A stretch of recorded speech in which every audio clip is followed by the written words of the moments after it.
Alright, so chapter 3. Happy Mother's Day. This is also the last chapter. Okay. I feel like I understand you completely. Where did you come from? Atlas asked rhetorically.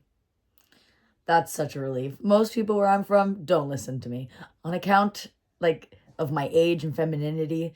But I come from Los Angeles, which I suppose is in another dimension because I have no idea where I am, nor do I recognize any of the natural phenomenon around here that's occurring around me, which seems to be normal to this dimension according to your seemingly comfortable familiarity with our surroundings, I replied.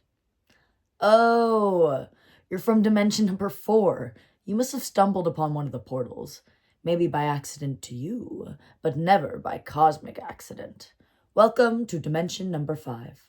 I assume you'd like to explore here, so I can set you up with some living arrangements, or I can lead you back to the portal, Atlas offered. I don't know how to convey how great my desire is to explore whatever's happening here, so I'm gonna graciously accept any offers of hospitality, but I'm gonna assume my currency won't work here. What should I do? How does the economy operate here? I questioned. This realm works on a vibrational currency. So, in order to pay for goods and services, you can smile, sing, dance, or basically do anything as a vibrational gesture of authentic love. You just have to trust your instinct of how much to offer, Atlas explained. He noticed my puzzled expression as I tried to wrap my head around that concept. It's not much different from how it works in your realm. We're still on Earth, and every transaction on Earth is vibrational because everything is vibrational. That is a topic that you can expand upon in the library with Rose, the librarian. But I'll attempt to quench your curiosity's thirst for the time being. It's getting dark now, and we should depart soon to get you suited. In your realm, you deem money as valuable as a collective conscious. So, you use money to gauge how much value you have to exchange for goods and services, which also have value to you. All you are doing is assigning a value to something you wish to experience, whether that's the actual experience or the experienced benefits of owning whatever it might be, and then exchanging it for what you have that is valuable to the other party. You buy gas because it gives you value. The money then goes to the business, which then goes to the employees, and then eventually the purchase of more gas. Here you pay for room and board because it gives you the value. Paid with the value that you give back in the form of an expression of authentic love mirroring, which then goes back into the business, which then goes into its employees and eventually into the upkeep of the property. Instead of money as a placeholder for value, here we use expressions.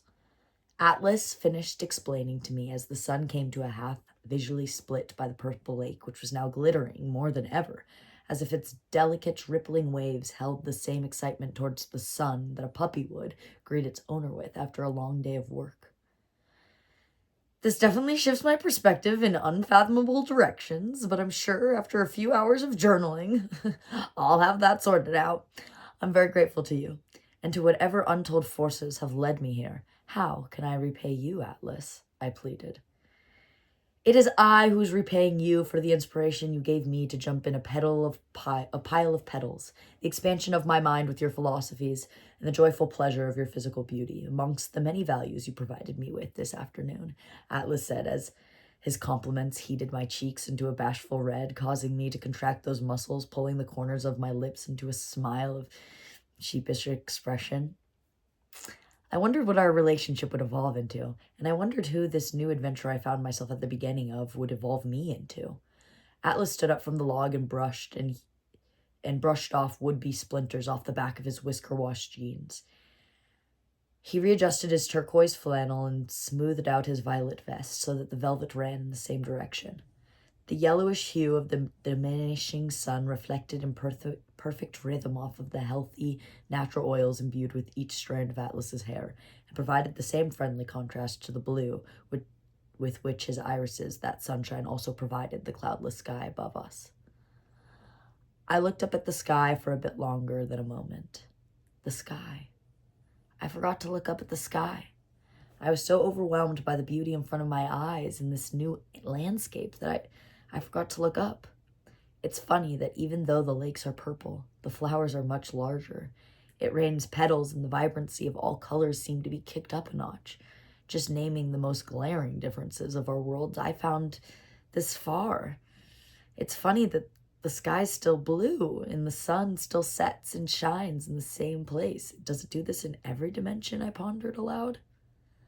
The sky is outside of the Earth, so it stays the same along with the orbiting astronomical bodies.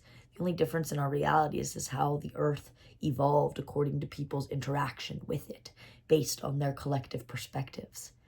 It's all a matter of perspective, and what we as a larger community have done with that perspective. Atlas says as he joined me in musing at what was now the night sky bejeweled with hundreds of thousands of diamonds.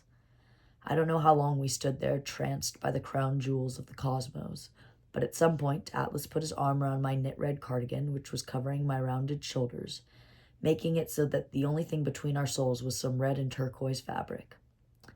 Although I definitely am one to jump to conclusions, the only conclusion I could come to is that there was magic in the air that night.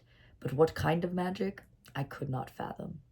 We were silent for a while watching the stars. My vision even got fuzzy due to the deep state of relaxation my body had slipped into. A nostalgic feeling of effortless belonging that I had been unknowingly chasing since I was 7 encompassed me. It is proven that we are in a state of hypnosis until the age of 7, that we soak up our surroundings, which becomes our programming because we're in a theta brainwave state and act as little sponges. My programming was definitely weird, but it was happy and loving.